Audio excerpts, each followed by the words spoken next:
नमस्कार दोस्तों, स्वागत है आपका आपके अपने चैनल बिहार नीति में। दोस्तों आज फिर हम एक बार बात करेंगे कि बिहार में पत्रकारिता में हो रहे बहुत बड़े, उसको घोटाला भी कह सकते हैं, भ्रष्टाचार भी कह सकते हैं, जो कहें वो कह सकते हैं। तो उसके बारे में आज हम बात करेंगे अपने इस चैनल पे। दोस्तों ये वीडियो हो सकता है मैं अपने दोनों चैनल पर डालूँ। रीज़न ये है कि कुछ पर्टिकुलर लोगों के लिए भी ज़रूरी है और कुछ समाज के लिए भी ज़रूरी है कि पत्रकारिता किस तरीके की हो रही है, किस लेवल की हो रही है। तो उससे पहले एक चैनल है, उस चैनल का आपको एक वीडियो दिखा देते हैं, फिर उस वीडियो के बारे में आप लोग उससे आगे चर्चा करेंगे, क्योंकि उस वीडियो के में जो बातें की गई उन बातों पे ही आज हम विश्लेषण करेंगे और उसी के बारे में कुछ सच्चाइयों को जानेंगे। अभ्यर्थी जो है बगल में बैठे हैं उनसे मुलाकात नहीं की। जेई बीटीएससी का देखिए मामला थोड़ा सा संगीन माने उलझा हुआ है। उसमें एक तो है कि बड़े पैमाने पर फर्जी डिग्री के मामले सामने आए हैं, शायद आपको पता हो कि ना पता हो। बिल्कुल ठीक है। पता है। हाँ, तो जो पब्लिक लेकिन नहीं हुआ ये चीजें भी। हैं? ये चीजें पब्लिक नहीं हुई है, ये जो 64 पब्लिक हुई है। अच्छा। पब्लिक हुई है वो सोशल मीडिया में उसको चलाया गया है। बल्कि देखिए रिजल्ट जब जारी हुआ तो कई सारे छात्रों ने कुछ जिनका रिजल्ट हुआ है उनके ऊपर क्लेम किया गया कि इनका रिजल्ट जो है वो फर्जी डिग्री के चलते हुआ है, क्योंकि कोई उसमें इम्तहान तो था नहीं। उसमें तो मेरिट था, मेरिट बना आपका एकेडमिक बैकग्राउंड से। तो उसमें जो डॉक्यूमेंट फर्जी लगा दिए गए, तो उसके बाद खुद आयोग ने ही उसको विड्रॉ किया पूरे रिजल्ट को और कहा कि इस पर हम दोबारा जांच करके। लेकिन ये है ना, क्लेम हुआ, सिर्फ अभ्यर्थियों कई लोगों द्वारा क्लेम किया गया, लेकिन अब तक ये स्पष्ट नहीं हो पाया कि हाँ इतने आंकड़े ऐसे थे जो कि फर्जी थे। कहा आप जाकर के पता कीजिए ना, वो हमारा काम है कि मीडिया का काम है पता करना। नहीं, मैं ये कह रहा हूँ कि जैसे जैसे विपक्ष, आप लोग विपक्ष में थे तो कहते थे, अब ये कह रहा हूँ कि अगर आयोग ये कहती है कि चलिए हम विड्रॉल कर लिए और रिवाइज रिजल्ट देंगे, तो क्या लगता है कि उन अधिकारियों पे भी कार्रवाई आप लोग सरकार में इस पर ढंग से जांच हो। आप इतने बड़े संख्या में इस तरह कंप्लेन कैसे आ सकता है किसी भी रोजगार में? 6000 सीट रहेगा आपका 3000 अगर डॉक्यूमेंटेड गलत लोगों का रहेगा, जाकर के कहीं कहीं से लोग डॉक्यूमेंट बना करके लाएंगे, तो उसमें कुछ तो मामला है। तो मामला कैसे हुआ, किन लोगों की गलती से हुई, नियमावली किन लोगों ने बनाई थी इस तरह की, कितने बड़े लूप होल्स छोड़ दिए गए। बिहार में जेई का बहाली है ना, तो उसमें अगर आयोग कह रहा है कि हम जांच कर रहे हैं तो जांच करेगा ना आयोग। आपको क्या लगता है कि इतना लंबा वक्त लग जाना और आपकी सरकार ये कितना लंबा जांच हो? हम तो भी सरकार से मांग करेंगे कि अगर ऐसा शिकायत है, इतने बड़ी संख्या में शिकायत है, एक दो लोगों का शिकायत नहीं है, उसको जांच हो, जांच होनी चाहिए। बहरहाल जांच। संदीप सौरभ थे हमारे, thank you sir. Sandeep Saurabh हमारे साथ थे। जेई बीटीएससी मामले में जो रिजल्ट को वापस लिया गया, उसमें साफ तौर पे कह रहे हैं कि उस पर जांच होनी चाहिए। लेकिन इससे पहले भी जो सरकार जेडीयू और बीजेपी यानी कि एनडीए की जो सरकार थी, उसमें इस परीक्षा के रिजल्ट को विड्रॉ किया गया, इस परीक्षा को ऑर्गेनाइज भी किया गया, लेकिन जब रिजल्ट को वापस लिया गया उसके बाद से ऐसा कोई स्पष्टीकरण नहीं दिया गया कि किस कारण से इस रिजल्ट को वापस लिया जा रहा है। लेकिन संदीप सौरभ जो कि विधायक हैं और पालीगंज विधानसभा से, उनका साफ तौर पे कहना है कि इस पूरे मामले में जांच होनी चाहिए और जो अधिकारी दोषी हैं उन पर भी कार्रवाई होनी चाहिए। बहरहाल देखना होगा कि नई सरकार बनी है, नई सरकार में क्या कुछ युवाओं के लिए राहत होता। तो दोस्तों आशा करता हूँ कि आप लोग वीडियो को देख लिए होंगे और वीडियो में आप लोगों ने देखा होगा कि ये पालीगंज विधायक, बिहार के पालीगंज से विधायक एमएलए संदीप सौरभ हैं और उनके साथ रिपोर्टर है एक यूट्यूब न्यूज़ चैनल के। अब इसमें क्या है वो आप लोगों को देखना जरूरी है, क्योंकि उसके बिहाफ पे ही हम कई बातें डिसाइड करेंगे और कई बातें इन बातों का कंक्लूजन निकालेंगे। इस वीडियो में आपने सबसे पहले देखा होगा कि एक रिपोर्टर जो है उसको वो दरअसल ये रिपोर्टर आया हुआ था जो बीटीईटी है और एसटीटी बिहार का, उसके जो छात्र और उसके अभ्यर्थी जो गर्दनी बाग में बैठे हुए धरना पे, उनके के साथ मिलने आए हुए थे संदीप सौरभ।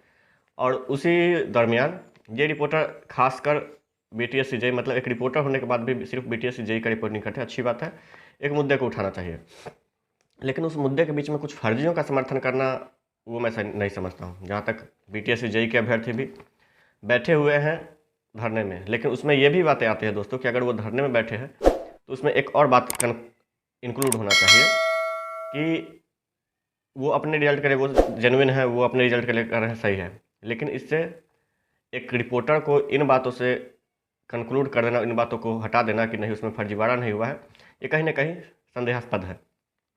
तो जब बीटीईटी से मामले को रिपोर्टर हटा के और इस पे ले गए हैं BTSC जेई पे, तो संदीप सौरभ बोलते हैं कि इसमें बड़े पैमाने पर फर्जी डिग्री का मामला सामने आया है और शायद आपको पता ही होगा। तो रिपोर्टर सिर तो हाँ में हिलाते हैं, लेकिन वो इन बातों को जवाब देने से डरते हैं, बचते हैं। क्यों? क्योंकि एक लॉबी है, उस लॉबी ने उनको बता रखा है कि इसमें फर्जीवाड़े के से आप लोग को कोई मतलब नहीं है, आपको सिर्फ और सिर्फ शाम को आना है, एक डिबेट करवाना है, 3 हम लोग अभ्यर्थी रहेंगे, इन तीनों अभ्यर्थी के साथ मिलकर डिबेट करवाना है और अपना व्यूज़ लेना है, जो भी करना है आप समझ सकते हैं।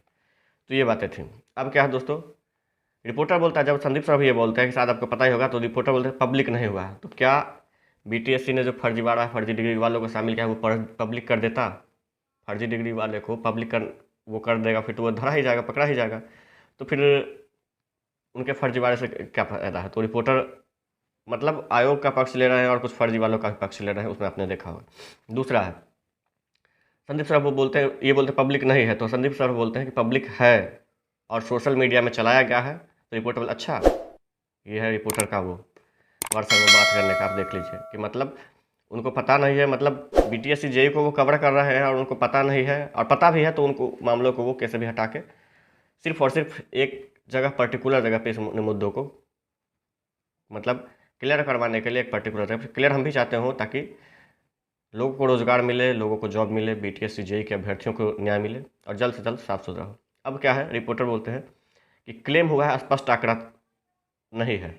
तो दोस्तों, क्लेम हुआ है और क्लेम की सच्चाई पता करना किसका काम है? वो तो सरकार, और अगर आप मीडिया में हैं तो आपका भी कुछ हद तक दायित्व है कि इसमें क्या है नहीं है उसको पता लगाने के लिए। तो संदीप सर बोलते हैं कि हाँ, ये आप पता कीजिए ना, ये आपका काम है। रिपोर्टर फिर बोलता है, आप विपक्ष में थे तो कहते थे, मतलब कि आप विपक्ष में थे तो कहते थे कि फर्जीवाड़ा हुआ है, अब पक्ष में आए हैं तो क्या वो फर्जीवाड़ा हट जाएगा? मैं रिपोर्टर से ये पूछ रहा हूँ दोस्तों कि वो विपक्ष में थे तो वो फर्जीवाड़े की बात कर रहे थे, अब वो पक्ष में आ गए, मतलब सत्ता पक्ष में आ गए, तो वो क्या इन बातों को नकार जाएं? रिपोर्टर के हिसाब से अनुकूल ये बातें रहेंगी, मेरे हिसाब से मैं जानता हूँ। फिर जो है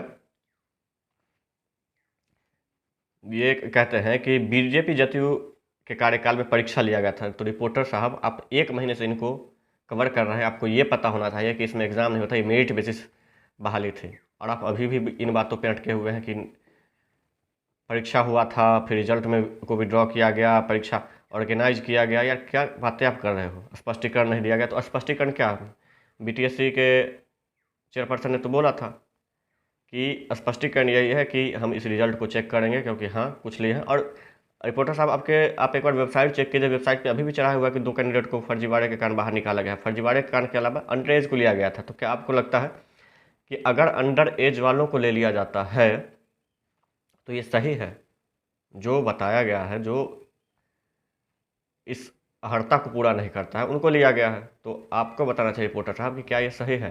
अगर नहीं सही है तो आप सिर्फ एक पक्ष का पैरवी करने क्यों गए थे?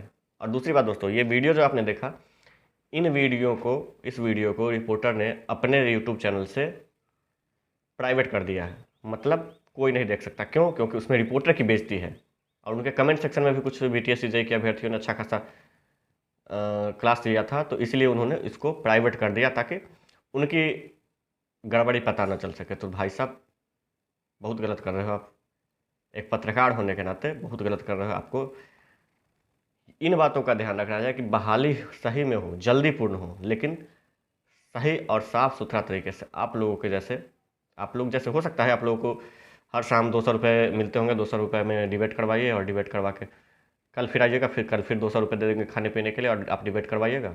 और बाकी ये हो सकता है, मैंने बोला, याद रखिएगा।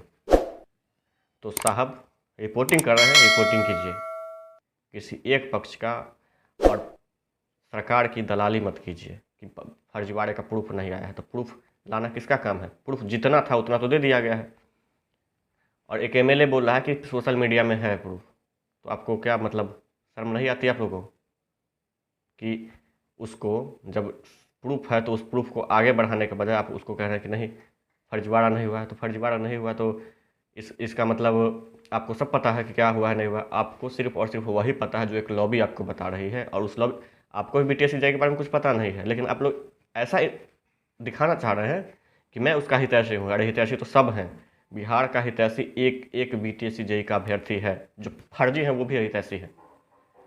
लेकिन आप ये गलती कर रहे हैं कि उस फर्जीवाड़े को और आगे बढ़ाने की कोशिश कर रहे हैं। आशा करता हूं कि अगर ये वीडियो आप देखेंगे तो थोड़ा बहुत सीख लेंगे, या थोड़ा बहुत अगर आपके में जागता है कुछ इंसानियत, तो ऐसा वीडियो किसी एक पक्ष का नहीं बनाइएगा। BTET का कवर करना है तो BTET का कवर कीजिएगा, BTSC JEE से संबंधित अभ्यर्थी से बातें लीजिएगा। धन्यवाद।